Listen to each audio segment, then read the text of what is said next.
Hello everyone, you're watching Rare Japanese Sounds, and today we're back with a topic that's been mentioned a few times over the last few videos, and you might have noticed it. It's about reissues. Of course, I already mentioned it in my top 5 things to know about, collecting rare Japanese music. But it's extremely important as in recent years, a lot of major CD pop releases and other rare Japanese albums have been reissued, and not only in Japan, but also in Western countries, in France, in the US, and so on. And that's why today I would like to make the record straight and give you a bit more of a detailed video on the things to watch out for when you're looking at a reissue, and especially the things you want to be looking at when trying to decide whether or not you should buy a particular reissue. So today I'm going to go over 5 points that I think matter the most when you're looking at recent reissues of Japanese albums. And I think those 5 points might differ from the 5 I might give for, let's say, a Western album, because you have certain particularities for Japanese albums, especially of this 70s, 80s era. One of them being that those albums generally have only one release, whereas very popular Western albums usually have a ton, and that's a factor that is really different between known Japanese releases and known Western releases. Of course, before we get into it, I would like to precise that, as always, those are just my personal views of it. As a collector and someone who doesn't really hesitate to pay for the original, I have a very particular view of whether or not I should buy reissues or not. This, of course, will be very different if you're someone who just wants the cheapest version of a certain album, or if you just want to listen to something without having to spend months trying to find the original. So please keep that in mind as we go over those 5 tips. So alright, without further ado, my first point that I think everyone needs to look at when investigating a certain reissue is the format of the reissue versus the format of the original. And the reason why I'm saying that is because the value of the reissue will depend a lot depending on what the dynamic is between what format it is on versus what the format of the original was on. Of course, the most common path from original to reissue has been, in the past, from LP, vinyl record, to a CD. That was usually what happened to most reissues, especially in Japan. But with that, you don't get a lot of extra value added to the album. You're just getting the added convenience of having something that is compatible with your CD player. You have something that you can rip onto your computer. You have something that really doesn't wear out, something that is more compact. So you have all those practical advantages, and that was why it was the most common way of reissuing something versus from LP to, let's say, cassette. That's why CD reissues were most common, and that's why they don't have the same prestige as, let's say, an LP reissue, because it was a cheaper version of the album for the added convenience. And when I say cheaper, of course, it was not always the case, especially for an album from the 70s released on CD in the 80s, because back then CDs were actually something like 20% more expensive than LPs. It was the audiophile format, and for a reason, because the audio quality is generally superior on CDs. You don't have to worry about crackles, pops. You have a pure sound quality throughout the album, and you never have to worry about your needles and so on and your sound setup.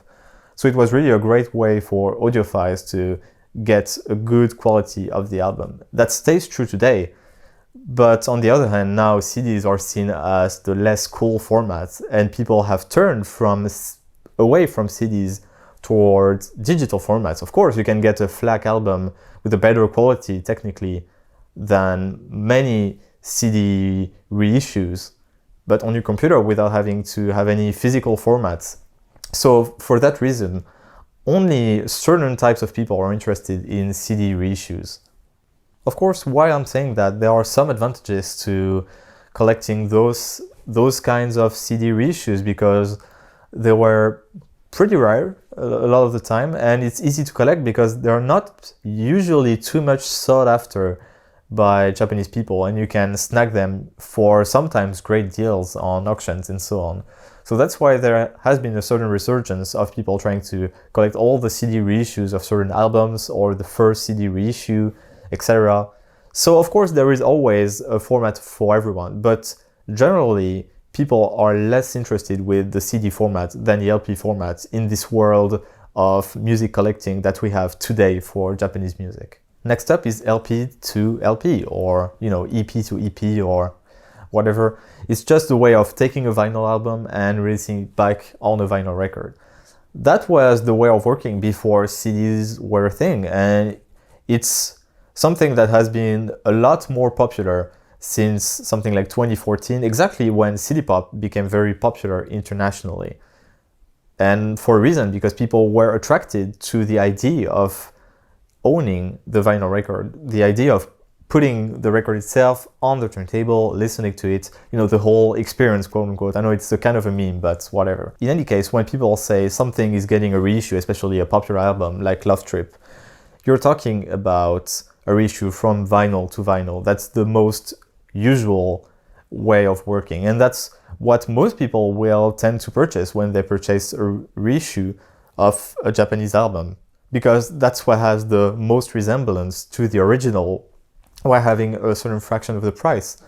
And you might notice a pattern that a lot of the times recent reissues of Japanese records are usually only reissues of expensive albums, because, well, if the original is not expensive, people will tend to buy the original. But when you're talking about Love Trip, or as we talked about in the latest video on Hiroshi Yoshimura's albums, Green, where purchasing the original is something like 10 to 25 times the price of a reissue, and you don't have any old reissue, something that would have been released a few years after the original, you don't have a lot of choice. And especially in albums like Love Trip, where you have a lot of resemblance to the original, it's a big factor towards convincing people to just buy that instead of, say, the CD reissue, which in the case of Love Trip was a bit earlier than the LP reissue. Now moving on, we have a category that I think is the most interesting when being interested in a reissue, is when you have an original that is not on a vinyl record and that is being re-released on a vinyl record. So for that, I'm thinking things like Pure in Love by Hiroshi Yoshimura, again referring to the last video, or again Notes of Forestry by Motohiko Hamase. Those are albums that were released respectively. So Pure in Love was originally on cassette and Notes of Forestry on CD, and those got re-released as vinyl records. Now in that particular case, it's extremely interesting, because in the situation where there hasn't been any reissue of the original, you have a true added value of owning the reissue, because it's the first time the album has been pressed on the most premium, at least by today's standard, the most premium form of medium, at least for listening, and most casual way of owning an album, that is vinyl record. So for that particular reason, owning a reissue like that is not such a bad idea, because you get something that is not given by the original. And plus you need to have some extra work when you take a cassette tape and you put it back on an LP. So for that, I strongly recommend to always be looking into reissues of non-original vinyl records into a vinyl record. And as you can see, if you take right now the price on Discogs for the LP reissue of, let's say, Pure and Loved or even Notes of Forestry, you can see that the price is going up much faster than it has been for typical LP to LP reissues. And that's just because of that added value. And particularly for albums which were only reissued in Japan, so that weren't, again, accessible to foreigners, even as the reissue, those are, in my opinion, on a good track to becoming quite valuable. And I think you should be looking into that if you like buying reissues, and especially, let's say, for Pure and Loud, the original is several hundreds of dollars.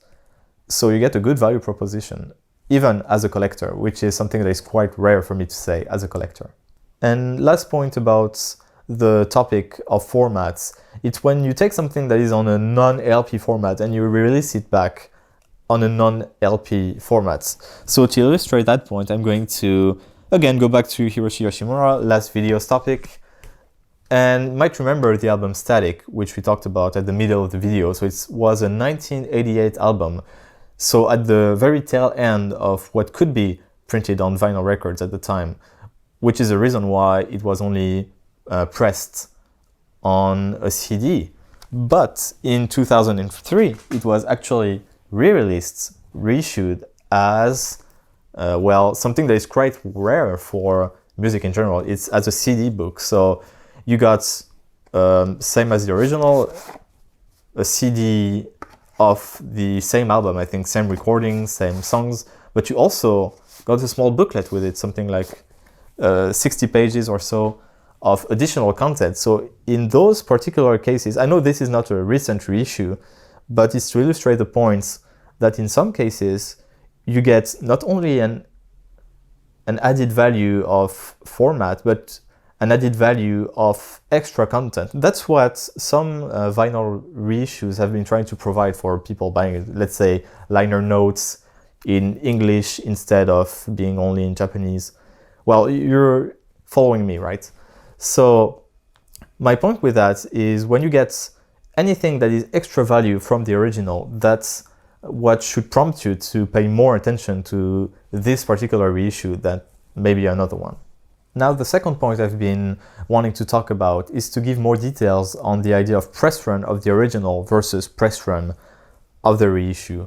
And I'm saying that because we've seen many times over the last few years, a pretty rare, let's say ambient or city pop album gets a reissue, especially when the reissue is in Western countries, not in Japan.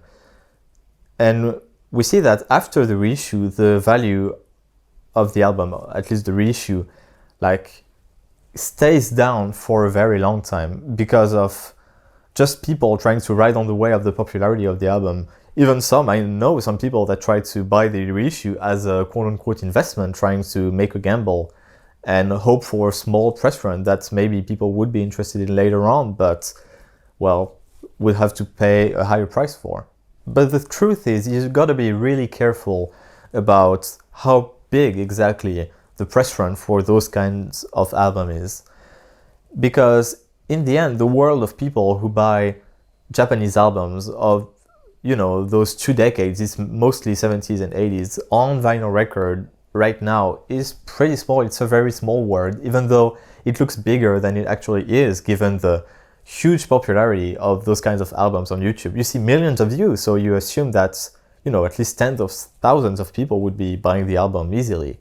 But in the end, it's not so many people that actually go and buy the album in the record shop, simply because most people just stay on YouTube to watch those. Why would they need a vinyl record? It's big, it's clunky, you need a record player for that. It's really not practical in any way. It's mostly a collector's item, something to display and look at, rather than listening to it. And people who listen to it, people who actually have the record player and have the right setup with speakers and the amp, those people already have a good budget, so why would they buy a reissue? I think you're following my point here. What I mean is, not that many people are into reissue as a whole, and most people who actually buy reissues are people who aren't thinking about it that much, people who just go into a record shop or on the internet, see the reissue and say, wow, looks nice, I'm just going to buy that. Those are people who don't really give that much thought to the purchase of that album. And of course, if you're watching this video, it's mostly because you pay a lot more attention to what you're purchasing with your money, especially on records, than most people. So you already don't need to be thinking about that kind of question. Anyway, a point I would really like to stress on this topic of press runs is whenever a reissue is heavily marketed, talking about the small press run of it, it's usually just marketing. And whenever you see or hear, wow, only 500 copies of this reissue on special purple wax, or only 100 of the special white wax, or super limited 50 copies on orange wax, this is always just a marketing ploy to make you to give you FOMO, basically, fear of missing out on the special reissue, special wax color. But in the end, what matters is only it's a reissue, and it really matters very little what the color of the wax is, what kind of special version it is. You should just see as it is a reissue. and only consider things like actual added value, like extra tracks. And that's the reason why the reissues with small print runs of, let's say, Variety and Songs by Sugar Babe, as we discussed, I think 2 videos ago, those actually command some value because they have extra tracks, they have extra value as anniversary versions. They appeal to a certain kind of collectors, those who like the artist, those who want the most out of a reissue. That's all there is to it, and that's all you should be taking into account when looking at the size of any press run. Now, third point I'd like to address with you all is how many reissues have there been prior to this one? This is really a simple question that is easy to check before thinking about buying a reissue. Simply, you look at a reissue, well, how many have there been already? Have there been reissues of the original album back then? Have there been recent reissues in recent years, but maybe in a different country?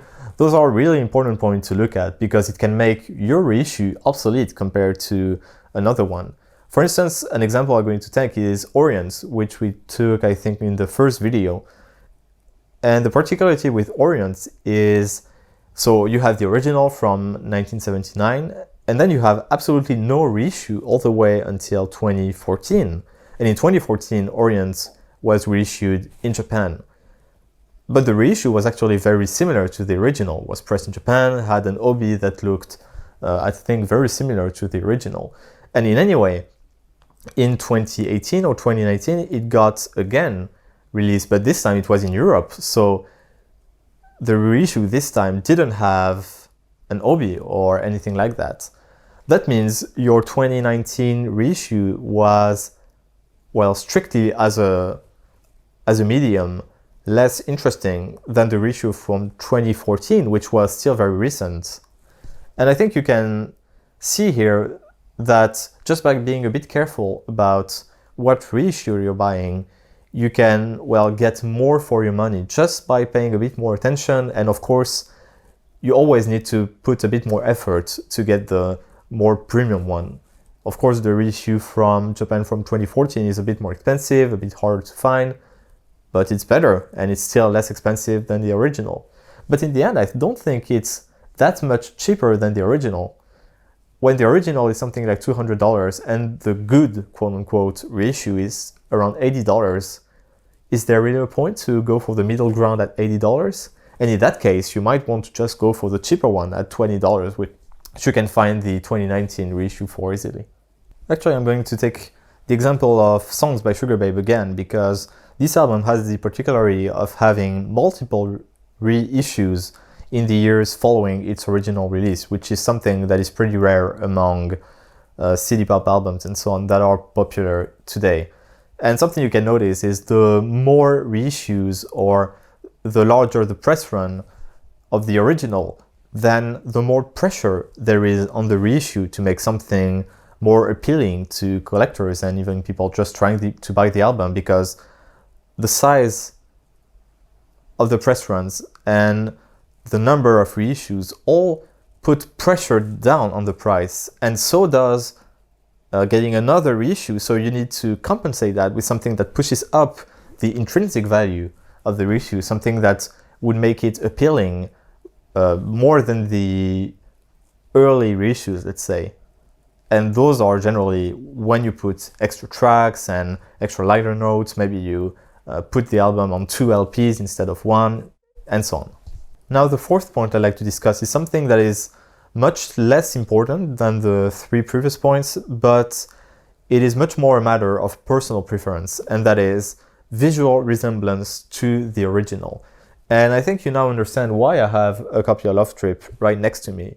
It's because the reissue of Love Trip and the original are extremely similar, whether it be the sleeve itself, the appearance of the obi, and that is to a point where you can't actually tell which one is which unless you get up close and can actually look at the catalog number or the bottom of the obi. The two are extremely similar, even the label of the records themselves or the inserts.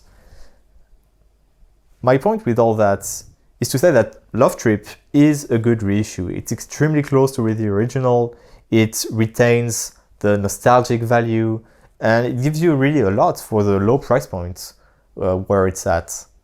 And that is why a close resemblance to the original with the OB and so on, this is what you should be looking for when looking at a reissue. But of course, that depends on the attachment people have to the album, and Love Trip being one of the titans of city pop, you have more material attachment to the album as an object. That's why people wanted probably to have something that looked like the original. Now, on the other end of the spectrum, you have certain situations in which an album was granted permission to use, let's say, the works of a certain photographer on the front of the sleeve, but then 30, 40 years later, those rights were no longer obtainable for the reissue, and in that case, you need to come up with a completely different cover for the album. That's when you have something really different from the original, and you have to completely bank on the musical value of the album. You can't bank on the nostalgia value, and that's really, in my opinion, hurts the sales a lot of the times because people don't recognize the sleeve. You have to give them the album name, make them remember the music, etc. So gotta be careful with those types of releases, but there is not much you can do about it, except, well, if they didn't get the rights to reuse the photography for the reissue, then that probably makes the original a bit more desired because it makes it more protected from very similar reissues to the original, like it was the case for Love Trip. And between the two extremes, you have what is happening a lot recently, which is Japanese albums getting reissues in Europe, in the US. But in those cases, I don't think it's possible to actually have an OB that is completely like the original. And as a result, you end up with something like a loose piece of paper or just no OB at all, just a sticker. In those cases, it's much less appealing to the Western audience that gives a lot of importance to the small visual factors like the OB. And again, that just gives more value to the original, but it doesn't take that much appeal away from the reissue because of the much bigger availability to people in the West who can buy it from the internet without having to worry about customs and so on. You got me. And finally, my last point of discussion for today is going to be about sound quality and audio mastering, because it's a topic that is very important to some people and much less to others. So I'm keeping it for last, even though it's a topic that should get a lot of attention because it's usually something people complain about the most with a recent reissue. It's sound quality, bad pressing, bad cutting, etc. It really ruins the experience for a lot of people, and it could be avoided by looking at reviews before buying an album. But of course, if you put aside those occasional issues, because those can be across a whole press run, or they can be, only a certain part of the press run. So I'm going to put those aside and focus on general sound quality issues. One of which being whether or not the actual original master tapes were used for reissuing the album. Again, we discussed it in some earlier videos, but two popular examples are Summer Breeze by Piper and 9 Postcards by Hiroshi Yoshimura. And in both of those albums, the original master tapes were, I think, lost, which means you don't get the best sound quality possible out of your LPs. That's not a problem if you use a good copy, a clean copy, and are very careful when you're remastering your album. But still, you don't get the optimal quality that you could get. And to some people, that is really a big detracting factor. So gotta keep that in mind and just, check, ask around before you ask the album if sound quality is important to you. And then you have mastering, which is a topic that I don't care much about personally, but that was pretty popular back when popular LP albums were re-released on CDs. Digital remastering, they were saying all that kind of stuff to make you want to buy the album more. In some cases, you get a remastering that is much better than the original, which is a factor why some people are interested in, let's say, one particular CD release of the album rather than another. But again, in something that only concerns a certain category of people, except for certain genres of music, particularly jazz. People are extremely careful with what type of mastering was used, but I'm not gonna get into that topic because we're talking here mostly about popular music that is not as touchy with mastering as some other genres. And I'm not even gonna mention snake oil marketing, especially in Japan, like blue CD or weird formats, weird data formats that are used to make you want to buy the album more, but in the end, nobody has the right type of CD player for that, and the audio benefits almost don't exist. So that's why I'm not really mentioning it. So in the end, if I want you to remember one thing from this video, it should be to let things stay organic, because that is how city pop got popular in the first place. That is how we've had this resurgence of this whole world of music that was unknown to millions of people before. That is because organically people just discovered it through YouTube and then talked about it with their friends and then made groups of people to talk about it. It just grew in this organic sort of way that was very healthy for the popularity of, this universe as a whole. And of course, we might be complaining about how prices of these albums have spiked over the years, but that's all just organic demand from, demand increasing from a factor of 1 to a factor of 10 or 100. You have so much more demand now than in the past, and that is good. It makes also more people in the West own the albums than in the past. It makes, things flow more fluidly than before. And I think it's a good thing. I also think that reissues are a good thing because that's what should happen to albums that are popular enough. Any popular album should get reissued, if only to give more money to the original artist. That's what we should support after all. And if people back in the 80s were only focusing on music from the 40s and 50s, they wouldn't have created that wonderful music that we are listening to right now in 2020.